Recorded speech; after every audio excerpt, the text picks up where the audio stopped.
I have come to grow and realize and learn that sometimes it's me. Sometimes it's me. Okay? Sometimes it's me. Let me tell you something. There was a time in my life, and this woman had to actually check me. I was about I wasn't even 30 years old yet. Wasn't even 30 years old yet. And I was working at Stouffer Renaissance National Sales Office in Washington, D.C. Okay? And there were there were 6 of us working in the office, okay? 6 people in the National Sales Office for Stouffer Renaissance, okay, in Washington, D.C., and I was one of the 6, okay? And something very traumatizing happened. And one of the sales managers said to me, every time something happens, you always blame somebody else for what happens. It's never your fault. That's exactly what this woman said to me. And I'm going to tell you what had just happened. My mother had just called me and told me that one of my favorite cousins, Larry, had passed away. He was in the apartment, and apparently he had been in there for a while because his body had started decomposing. And she was giving me the whole lowdown, telling me, we're going to cremate him because there's really nothing much left to even put in a casket. And so I'm sitting there, I'm bawling, I'm crying, and I'm upset. And this woman walks up to me because I said something. And I don't remember what I said, but it was something about, well, why didn't they do this for him? Why didn't they do that for him? He was a kidney patient. He was on dialysis. And I was like, well, why didn't he do this? Why didn't they do this for him? Why didn't they do that for him? And I'm questioning his level of treatment by the medical professionals that were supposed to be caring for him. And so everyone in the office heard what was going on because I'm crying and I'm upset. And one of the ladies was, she and I, we worked in the same capacity. And she's standing next to me and she's trying to pet me up and console me. And so after I got off the phone, this woman walks up to me. She heard everything. She heard everything. And this was not a tribal member. I'll put it that way, okay?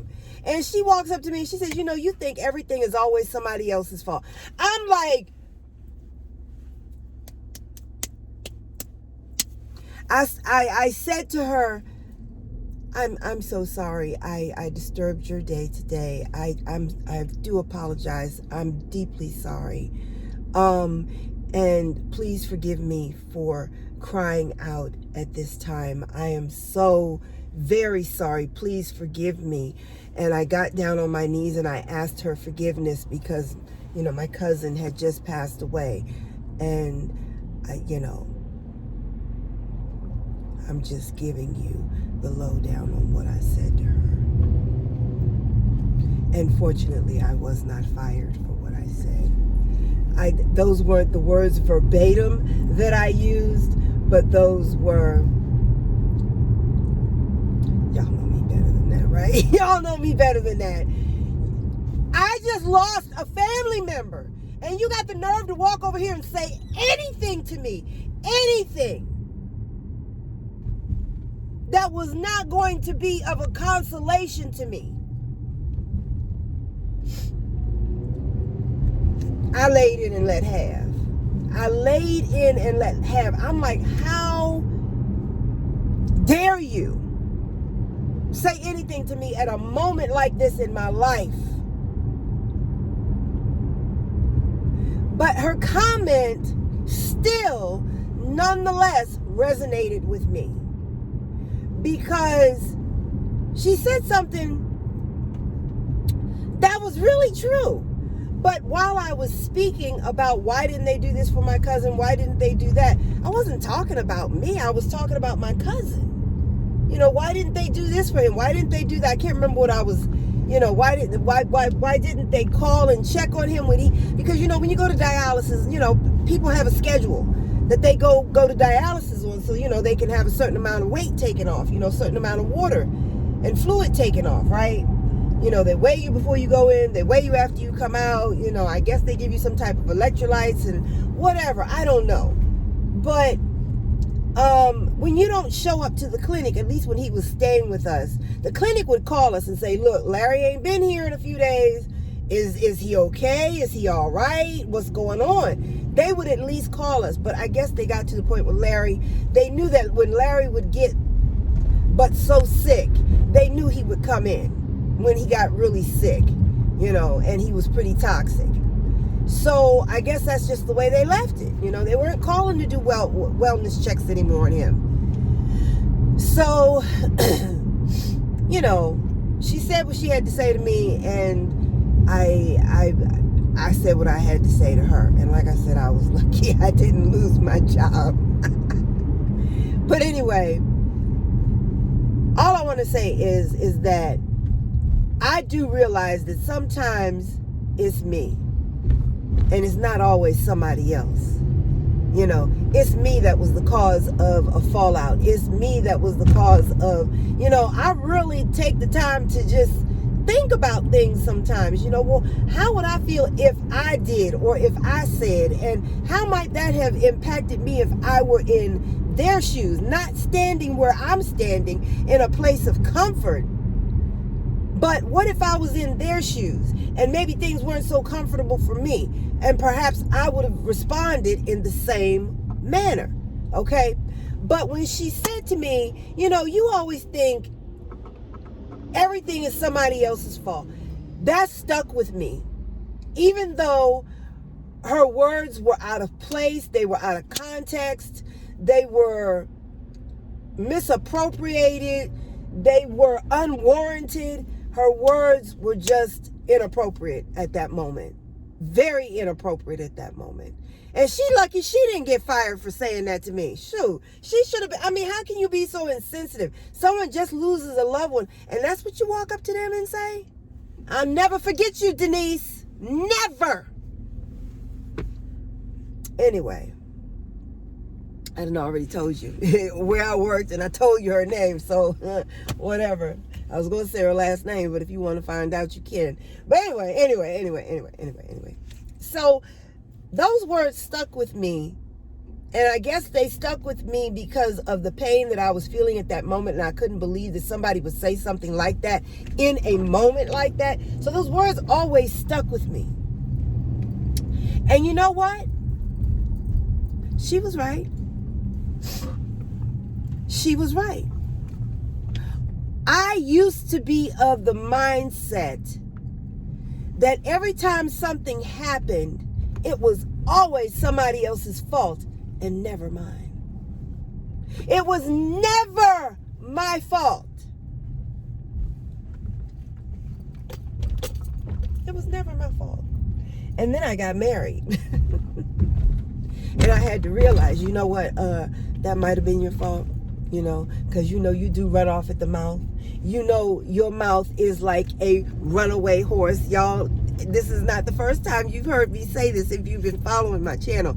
Sometimes my mouth is like a runaway horse, okay?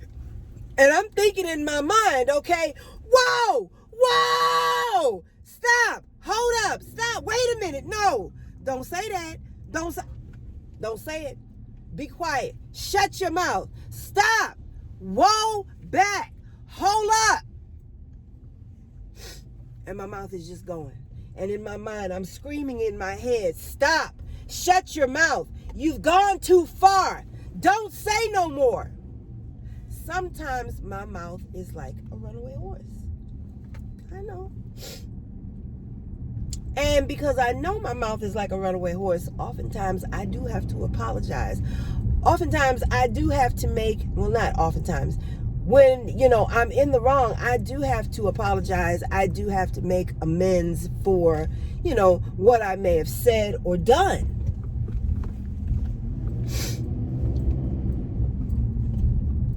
And I had to realize that not everything is always somebody else's fault.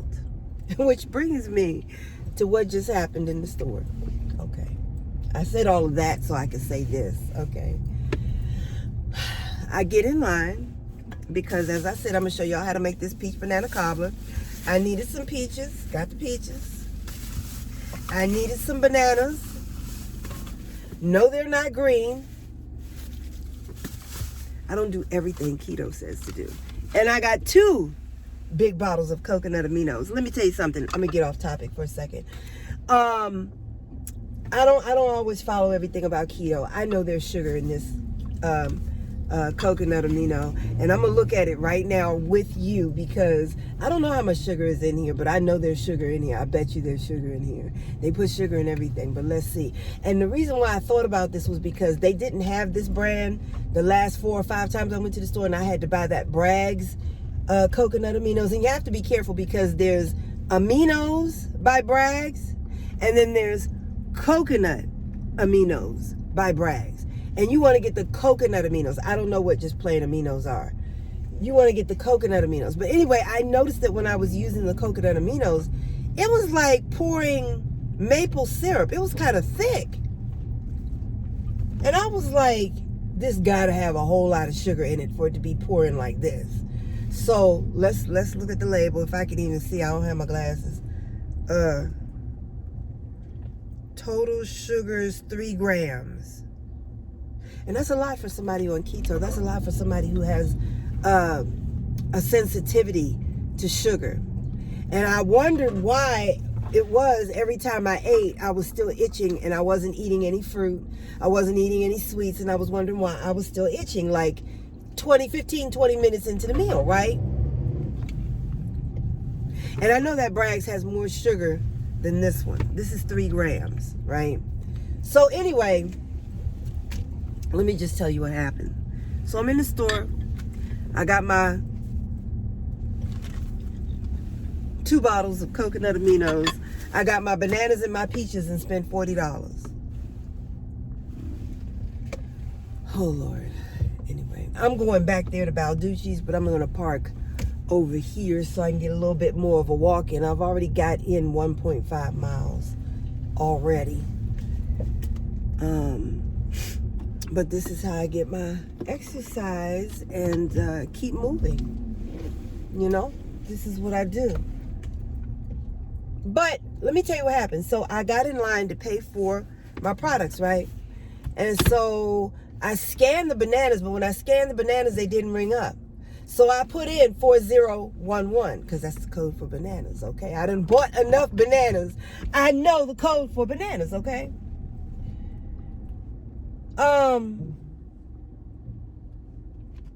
Okay. So anyway, I rang my stuff up, so I'm getting ready to pay, and it says assistance is needed. Lead farmer. I was like, okay, what did I do? All right, what is it that I did that I got to have assistance? And so the lady comes over there. She doesn't acknowledge me, and she doesn't say anything to me. She doesn't say why she came over there, nothing. And while she's doing, so when she approaches the screen to do whatever she needs to do, she's turned this way, and I'm behind her, and she's like this, looking this way at the screen. She won't look at me. And I'm like, oh, you can't even acknowledge me as a customer. Okay, no problem. Ain't no thing. Okay, I don't expect everyone to greet me well, you know, as my Nigerian and Ghanaian and Joburg way people would. You know, I don't expect everybody to greet me like that, you know. So, and that's okay. So she opened the bag with the bananas. She ripped the bag open. She didn't untie it. She ripped the bag open, left the hole in the bag, pulled the bananas out, put in a number, rang up the bananas, and apparently the bananas that I had were organic. I didn't realize it because there was nothing on there that said organic, but she rang them up as organic. So I don't know if she rang me up as organic because she wanted me to pay more, or if they were really organic because there was nothing on there that was indicative of them being organic. She ain't said nothing to me. She still hasn't said anything to me. And I'm like, well, I'm the type of person, if you don't say nothing to me, I'm not saying nothing to you. So anyway, she rang it up, did what she had to do, and then my total comes up and it says I can pay now, right? So I'm looking and I'm like, you didn't greet me. You ripped open my bag. You pulled my bananas out and left my bananas sitting on top of my ripped bag. And you walked away. The entire time you were doing what you were doing, you had your back to me. And you was like this.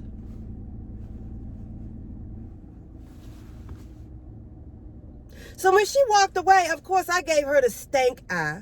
I gave her the stank face. And so I got my cart. Now, security was standing right there, and she was, I ain't gonna say what she was wearing, but I knew she was security. She was standing right there talking to the other employees, right? So I looked at her, I gave her the stank eye, rolled my eyes as hard as I could. This one fell out a little bit. I had to put it back in. But rolled my eyes as hard as I could, and then I walked away. And I knew security or one of them was going to follow me. So Baby Huey followed me over to the produce section. I'm sorry, I didn't mean to say that, but I did because it got me a little miffed. Okay, Baby Huey followed me over to the produce section while I went and got another bunch of bananas, put them in the bag, and so then I went over to customer service. Now, this lady was the lady behind customer service, tribal. And she was helping somebody else. And that person, she was finished helping them. And so she looked at me like, I'm like, what is on my face today? Is it written on my face? Disrespect this woman today. Okay? She looked at me like, why are you here? What do you need? That's the way she looked at me like. And then she finally said out of her mouth, did you need help? I started to say, I'm standing here, ain't I? I'm at customer service, ain't I? I'm a customer. You providing the service, right? Ain't that how it's supposed to go? Oh, child. I said, yes. I said, would it be okay if you could, I said, is it possible you could bring me up, please? Honestly, I'm telling you what I said. I said, yeah, is it possible? Yes, is it possible that you could bring me up? I didn't say yeah, I said yes. And she, you know what she said to me? She looked at me and she said, well, you can go to that register right over there. I said, if it's okay, could you ring me up here? She said, well, I'm doing something right now.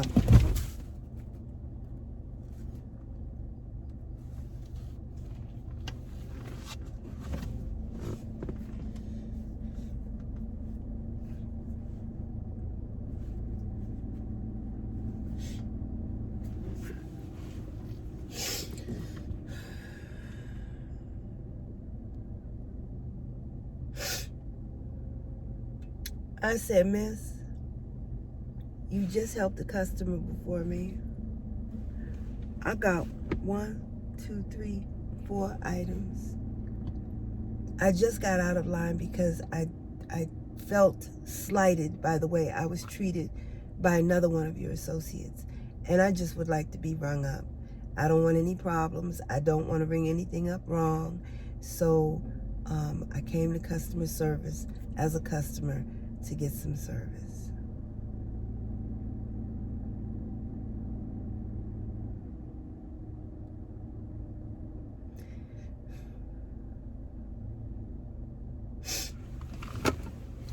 How many of y'all think I'm lying and I had a whole lot more than that to say?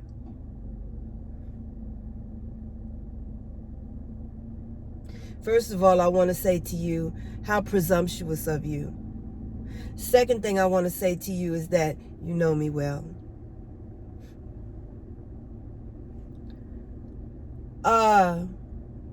I explained to her that I don't think it was right for her to tell me that she was doing something. I am that something, and you should be doing me. That probably don't sound right. That don't go together. But anyway, you should be, I think it would be nice if you could help me, is what I want to tell you, I said.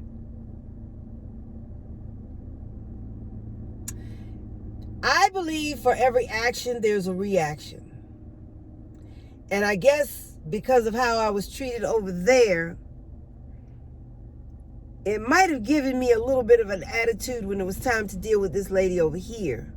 But I was very nice to her, because the reason why I was nice to her was because I didn't want to be disrespected again. I didn't want to be treated badly again.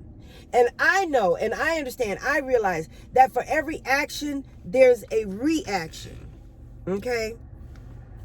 And I knew if I came over there and if I brought my attitude from what I had just gone through at the other checkout stand, I knew I was going to get the same thing back. That's why I made it my business to be smiling and polite and kind to this woman. Now, I don't know if they called her on the phone and said, look out for that lady with the, because I'm the only one with this elaborate kind of robe or whatever you want to call it,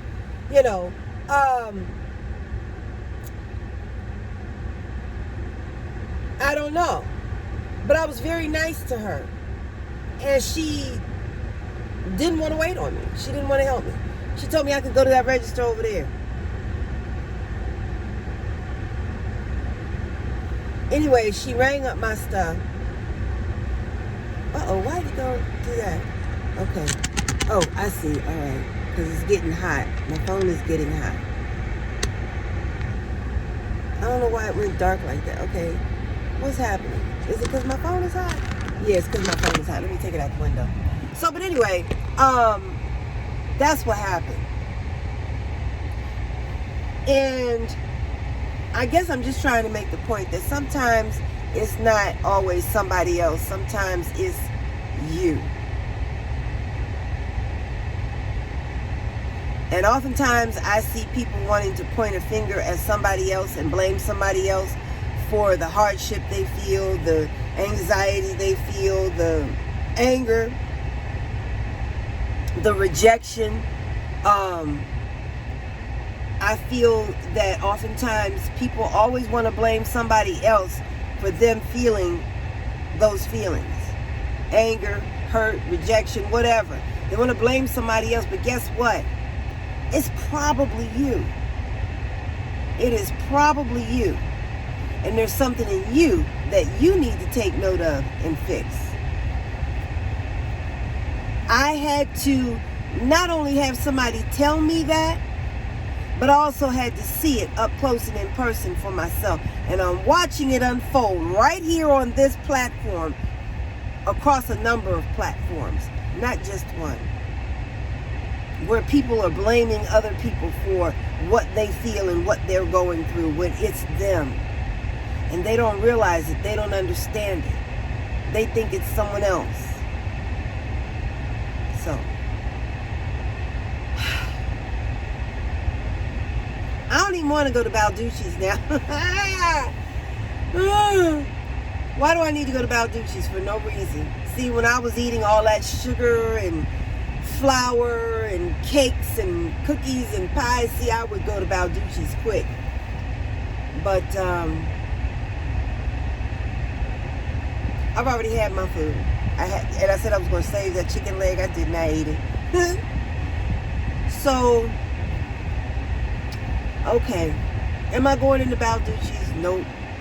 Do I need some shoes? Yes. I need at least 2 or 3 pairs of shoes. At least 2. I have mostly sandals, and I need some shoes that I can put on that will enclose my foot, like if it's raining outside and I don't want to wear sandals. So yeah, I need to get a pair of good, nice pair of shoes. But anyway, I just wanted to share that with you, and maybe it will help someone as it helped me. Because like I said, it was inappropriate for that lady to say what she said to me at that time, but nonetheless, it stuck with me. And it made me think about, am I the problem? Is it me? Is it me? And sometimes it is me. Sometimes it might even be you. This is I Am Everything Fresh and Sassy. I'm vlogging here. Stay out of the way. No, I'm kidding. I'm vlogging here. So I'll be back.